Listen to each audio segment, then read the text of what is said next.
आज हम देखेंगे मेंस्ट्रुएशन साइकिल। इसे फीमेल रिप्रोडक्टिव साइकिल भी बोला जाता है।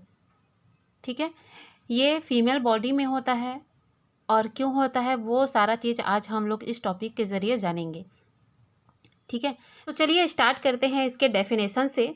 यहाँ दिया हुआ है प्रत्येक फीमेल के रिप्रोडक्टिव फेज। रिप्रोडक्टिव जो फेज़ है इसको आप लोग जान सकते हैं, मतलब इस एज, यहाँ पर एक एज लिमिट दिया हुआ है कि ये 12 से लेकर 45। ठीक है, ये लगभग क्या है 12 से 13 ईयर में स्टार्ट होता है और 40 से 45 ईयर तक ये चलता है। 45 या फिर 45 ईयर के बाद ये क्या है बंद हो जाता है, क्या, मेंस्ट्रुएशन साइकिल। ठीक है, 45 ईयर जब वो एज उनका आता है, या फिर 45 से आप इसको 50 भी मान सकते हो। 50 ईयर के एज में भी क्या है ये, मतलब किसी किसी में ये 50 ईयर एज तक भी चलेगा, लेकिन उसके बाद वो बंद हो जाता है, तो उस चीज़ को बोला जाता है मेनोपॉज। लेकिन चलिए अभी हम लोग देख लेते हैं मेंस्ट्रुएशन साइकिल का। तो ये जो प्रजनन काल है, यहाँ पर आपको ये ध्यान देना है कि ये कहाँ से कहाँ तक चलेगा। 12 से स्टार्ट होगा और 45 ईयर तक ये चलेगा। ठीक है, तो प्रत्येक फीमेल के रिप्रोडक्टिव फेज में, ठीक है, प्रजनन काल में प्रेगनेंसी टाइम को छोड़कर, देखिए यहाँ पर एक चीज़ ध्यान देने वाली बात है कि मान लीजिए कोई लेडी प्रेग्नेंट हो जाती है तो उसका मेंस्ट्रुअल साइकिल बंद हो जाता है। इसीलिए यहाँ पर बोला गया है कि प्रेगनेंसी टाइम को छोड़कर 9 मंथ का जो प्रेगनेंसी पीरियड रहता है उस टाइम में ये मेंस्ट्रुअल साइकिल नहीं चलता है। ठीक, तो प्रेगनेंसी टाइम को छोड़कर प्रत्येक जो फीमेल होती है उसमें क्या होता है 26 से 28 दिन का जो ये टाइम रहता है, मतलब ये एक साइकिल चलता है। तो ये साइकिल कितने दिन का होता है, 26 से 28 का। इसी बीच मतलब 26 से 28 डेज की अवधि में क्या होता है, यूट्रस जो गर्भाशय है, गर्भाशय से ब्लड, ठीक है, एंड क्या है इसके आंतरिक दीवार यानी कि जो एंडोमेट्रियम है, एंडोमेट्रियम की जो दीवार होती है वहाँ से म्यूकस का क्या होता है सिक्रेशन होता है। दोनों चीज़ का क्या क्या है, एक तो ब्लड का सिक्रेशन होगा और साथ ही म्यूकस का। देखिए यहाँ पर दो चीज़ डैमेज होते हैं, जो ओवम है। ठीक है, फीमेल बॉडी के अंदर क्या बनता है, ओवम का फॉर्मेशन होता है और वही ओवम निषेचित नहीं हो पाता है, स्पर्म के द्वारा निषेचित नहीं हो पाता है, तो वो आ जाता है गर्भाशय की दीवार में। कहाँ, एंडोमेट्रियम जो अंदर वाला दीवार रहता है। ठीक है, गर्भाशय की यानी कि यूट्रस की जो एंडोमेट्रियम वॉल होती है वहाँ पर वो आके अटैच हो जाती है। अटैच होकर वो क्या है उसका तो डेथ हो जाया रहता है। ठीक है, यहाँ पर आप लोग ये ध्यान दीजिए कि जो ओवम, ठीक है, ओवम का जो लाइफ स्पैन होता है यानी कि जीवन अवधि होता है, ये लगभग कितना है 24 से 48 घंटे का होता है ये। ठीक है, यानी कि आप इसको मैक्सिमम मान सकते हो 2 डेज। ठीक है, 2 दिन का होता है ओवम का लाइफ। ठीक है, उसी तरीके से स्पर्म का जो लाइफ होता है ये मैक्सिमम अगर देखें तो इसका क्या होता है 72 आवर्स। ठीक, तो इस कंडीशन में इसका जो होता है ये हो जाएगा 3 डेज। स्पर्मा का कितना है 3 डेज और ओवम का 2 डेज। घंटे में इस तरीके से इसको आप लोग देख सकते हैं। तो अगर इनका क्या है, जब ये ओवम कहाँ जाता है, इसको चलिए डायग्राम के द्वारा ये समझा दूंगी। तो यहाँ पर देखते हैं हम लोग कि क्या हो रहा है कि एंडोमेट्रियम की वॉल से आकर ये अटैच हो जाता है और वहीं पर क्या है जो ओवम है इसका तो अब डेथ हो चुका है, क्योंकि 2 दिन के अंदर ये क्या है फर्टिलाइज नहीं हो पाया। अगर ये फर्टिलाइज नहीं हो पाता है तो यही क्या है एंडोमेट्रियम की वॉल में आकर अटैच हो जाता है और साथ ही साथ जो वो वॉल रहता है उसको भी वो डिजनरेट करने लगता है, जिसकी वजह से क्या होता है वहाँ से म्यूकस और ब्लड का सिक्रेशन होता है। ठीक है, तो ब्लड का जो ये सिक्रेशन होता है कितने दिन का रहता है, ये नॉर्मली अगर बोला जाए तो ये 3 से 4 दिन का होता है। लेकिन किसी किसी में ये क्या होता है, किसी में ये 1 से 4 दिन का होता है, किसी में 5 दिन का होता है, किसी में ये 7 दिन तक चलते हैं। ठीक है, तो ये अगर लेकिन एवरेज बोला जाए, नॉर्मली बोला जाए तो ये कितने होते हैं 1 से 3 या फिर 1 से 4-5 इस तरीके से बोल सकते हो। ठीक, इसे ही क्या बोला जाता है मेंस्ट्रुएशन साइकिल बोला जाता है। मेंस्ट्रुएशन साइकिल या फिर मेंसेस, ऋतुस्राव, मासिक धर्म या फिर रजोधर्म, ये सारे इसके नाम हैं। तो उस तरीके से चलिए एक बार फिर से हम लोग देख लेते हैं कि प्रत्येक फीमेल के रिप्रोडक्टिव फेज में क्या होता है, गर्भावस्था या फिर प्रेगनेंसी टाइम को छोड़कर प्रत्येक 26 से लेकर 28 दिन की अवधि में यूटेरस से क्या होता है, ब्लड और म्यूकस का सिक्रेशन होता है। डायरेक्ट बोल सकते हो, ब्लड और म्यूकस का सिक्रेशन होता है। यह जो सिक्रेशन होता है ये 3 से 4 दिन का होता है। इसे ही मेंस्ट्रुएशन साइकिल या फिर मेंसेस या फिर ये सारा चीज़ बोला जाता है। ठीक है, यहाँ तक इसका डेफिनेशन क्लियर है। अब अगला देख लेते हैं, कुछ पॉइंट है यहाँ पर, जैसे कि मेनोपॉज है। तो मेनोपॉज क्या होता है, इसका यहाँ पर लास्ट लिमिट क्या दिया है, 45 ईयर्स। तो 45 ईयर्स के बाद, ठीक है, 45 ईयर्स के बाद क्या होता है, मेंस्ट्रुएशन साइकिल बंद हो जाता है फीमेल में। तो वही यहाँ पर क्या है, मेनोपॉज जो होता है ये जैसे मेंसेस, यहाँ पर ये इसको क्या बोला जाता है, मेंसेस। तो यहाँ पर मेंसेस का क्या है, पॉज हो जाना, पॉज यानी कि रुक जाना। ठीक है, आप लोग कोई भी वीडियो देखते रहते हो तो उसमें ऑप्शन रहता है पॉज करने का। ठीक है, पॉज यानी कि रोकना, ठीक है, रुक जाना। तो इस तरीके से क्या होता है, मेंसेस का रुक जाना ही क्या कहलाता है, मेनोपॉज। तो ये कब रुकता है, 45 ईयर्स के बाद। ठीक, और एक पॉइंट है यहाँ पर दिया हुआ है, प्रिकॉशियस मेंस्ट्रुएशन। प्री यानी कि पहले, ठीक है। तो यहाँ पर प्रिकॉशियस मेंस्ट्रुएशन का जो यहाँ पर मीनिंग है कि प्री यानी कि पहले है, तो ये किस तरीके से, यहाँ पर एज यहाँ पर दिया हुआ है, देख सकते हो आप लोग कि 6 से किसी क्या फीमेल में क्या होता है, कुछ हार्मोनल का सिक्रेशन जो जैसे कि FSH LH ये जो हार्मोन होते हैं, जो यह हार्मोन का सिक्रेशन क्या है, बहुत ही कम उम्र में होने लगता है, जिसकी वजह से उनमें क्या है, ये कंडीशन आ जाता है, वो उनका जो प्रजनन काल है वो पहले आ जाता है।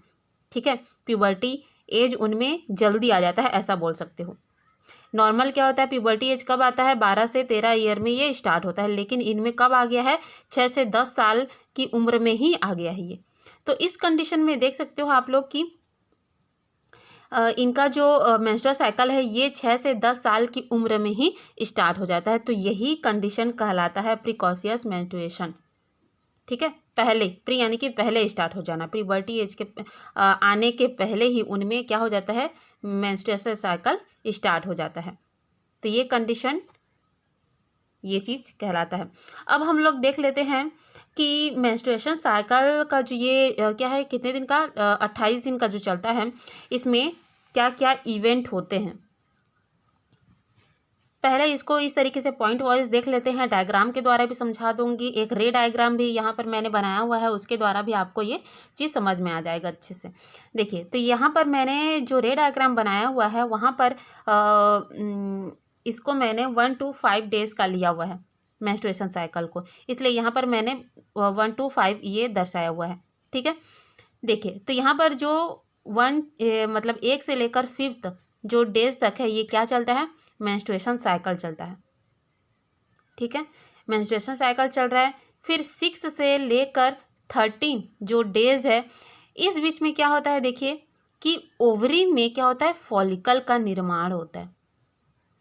मेंस्ट्रुअल साइकिल यहाँ तक चल गया, लेकिन अब क्या है, नया ओवम का निर्माण होना है। तो ओवम निर्माण के लिए यहाँ पर क्या होता है, ओवरी में फॉलिकल का बनना बहुत ही मतलब फॉलिकल जो वेरियस टाइप के फॉलिकल होते हैं, 4 टाइप के जो हमने देखे हैं, उन सभी का निर्माण ओवरी के अंदर होता है। एंड यूटेरस में एंडोमेट्रियम वॉल का क्या होता है, रिपेयर होता है।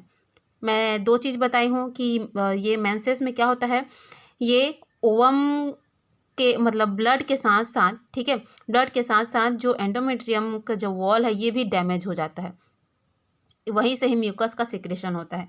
ठीक है, तो जो यहाँ पर यूटेरस का जो एंडोमेट्रियम वॉल है जो डैमेज हो गया था, उसका भी रिपेयर साथ साथ चलते जाता है। इधर फॉलिकल का भी निर्माण हो रहा है और साथ ही ये वॉल का भी रिपेयर साथ में चल रहा है। तो ये कितने दिन का देख सकते हो, 6 to 13 डे का है। ठीक है, तो ये इसको आप लोग कर सकते हो। ये टोटल कितने दिन का है, 9 दिन का रहता है, 9 दिन का।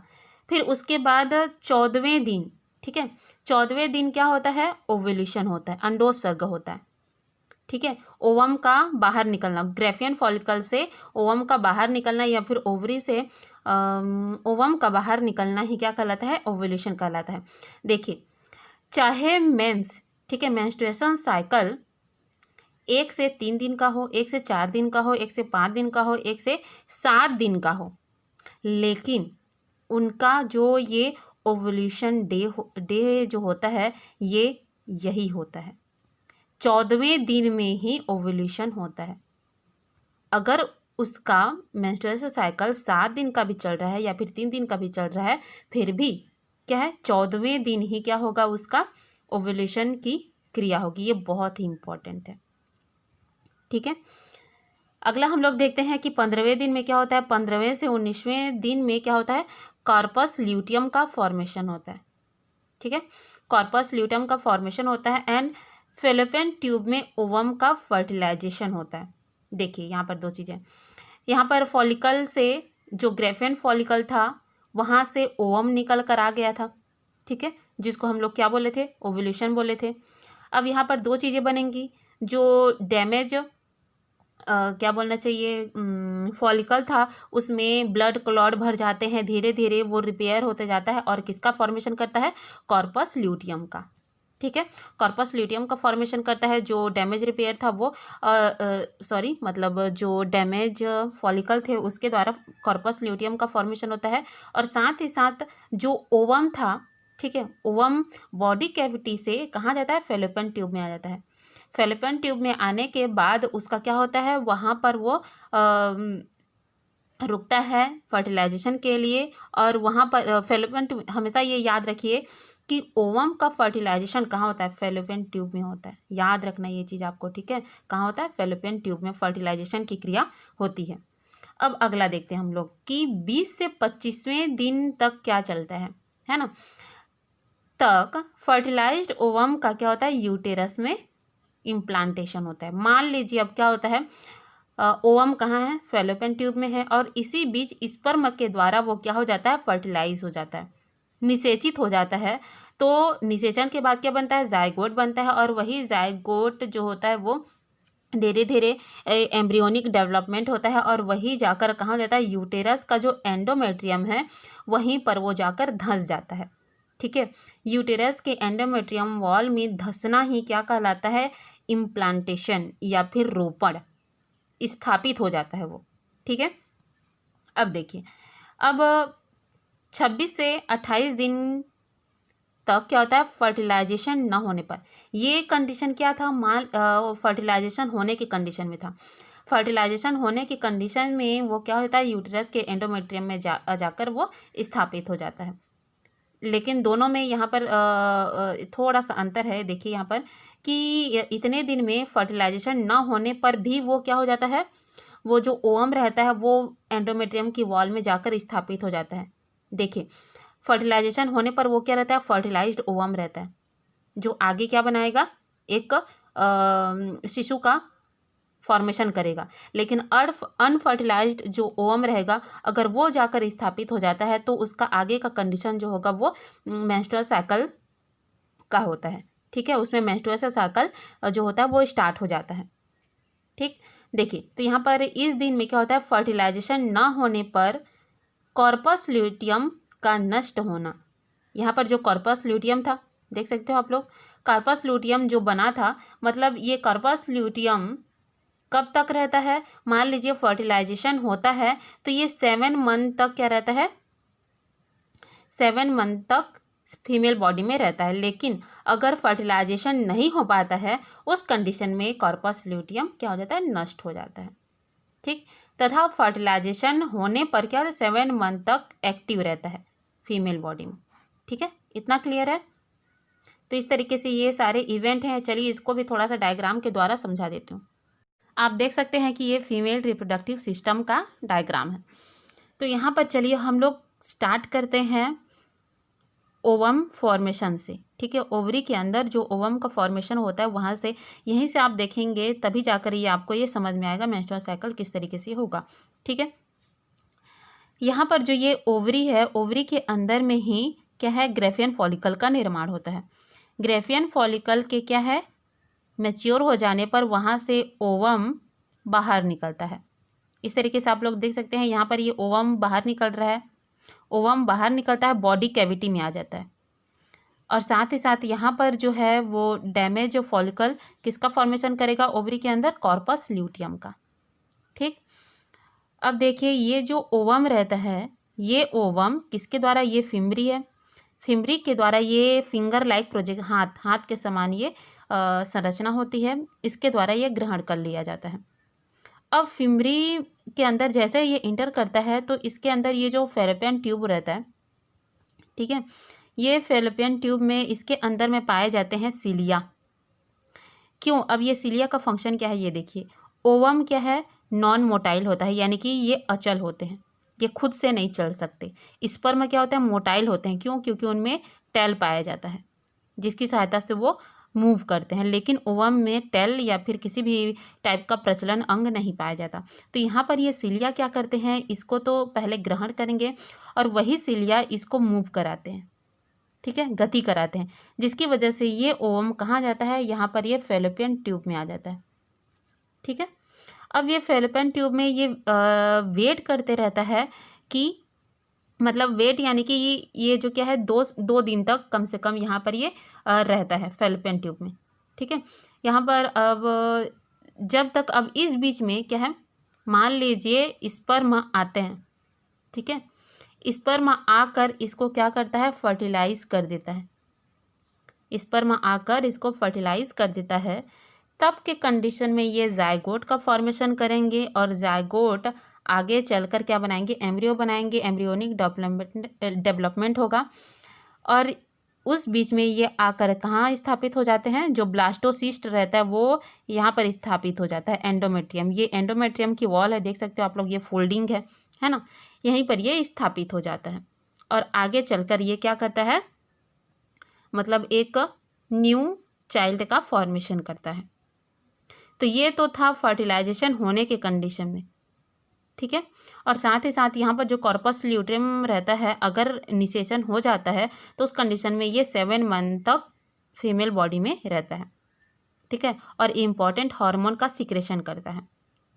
उसी तरीके से मान लीजिए यहाँ पर फर्टिलाइजेशन नहीं हो पाता है, ठीक है, स्पर्म यहाँ पर आकर इसको फर्टिलाइज नहीं कर पाता है, फिर भी ये जो ओवम है अनफर्टिलाइज्ड, ठीक है, अनिषेचित जो अंडाणु होता है वो भी कहाँ जाता है, इसी एंडोमेट्रियम वॉल में आ जाता है और धंस जाता है, और साथ ही साथ ये क्या हो जाते हैं इस कंडीशन में, अब इसका तो लाइफ टाइम क्या ख़त्म हो जा रहता है, 2 दिन बीत जा रहते हैं, जिसकी वजह से अब ये डेथ सेल होता है, ठीक है, डेथ सेल होता है, जिसकी वजह से अब ये गलने लगते हैं, ब्लड का सिक्रेशन होने लगता है, साथ ही साथ ये एंडोमेट्रियम की वॉल को भी डैमेज कर देते हैं, ठीक है, जिसे ये एंडोमेट्रियम की वॉल डीजनरेट होने लगता है और टूटने लगता है, ठीक है, ये टूटने लगता है तभी जाकर क्या होता है, पेन होता है, ठीक है, तो पेन जो होता है ये स्टार्टिंग डे तक ही रहता है, ठीक है, किसी में ये ज़्यादा होता है, किसी में ये कम होता है, उस तरीके से किसी को नहीं भी होता है, लेकिन ये पेन जो फर्स्ट प्रेगनेंसी होता है, अगर किसी फीमेल में इस मेंस्ट्रुएशन साइकिल के दौरान ये क्या बोलना चाहिए, पेन होता है, तो ये फर्स्ट प्रेगनेंसी के बाद बंद हो जाता है, वो पेन नहीं होता है, ठीक है। तो अब देखिए यहाँ पर क्या हो रहा है, तो यही जो डैमेज हो रहा है, यहाँ पर जो प्रक्रिया हो रही है, वही फिर ब्लड और म्यूकस के रूप में क्या है, वेजाइना के थ्रू बॉडी से बाहर निकल जाता है। तो यही चीज़ क्या कहलाता है, मेंस्ट्रुएशन साइकिल, जो कि कितने, लगभग अगर इसको बोला जाए तो 1 से 3 दिन, 1 से 4 दिन, इस तरीके से अलग अलग ये होता है, ठीक है, जिसको हमने आज मैंने माना हुआ है 1 से 5 दिन, 1 से 5 दिन तक ये साइकिल चलता है, ठीक। तो ये का हम नेक्स्ट वीडियो में देखेंगे।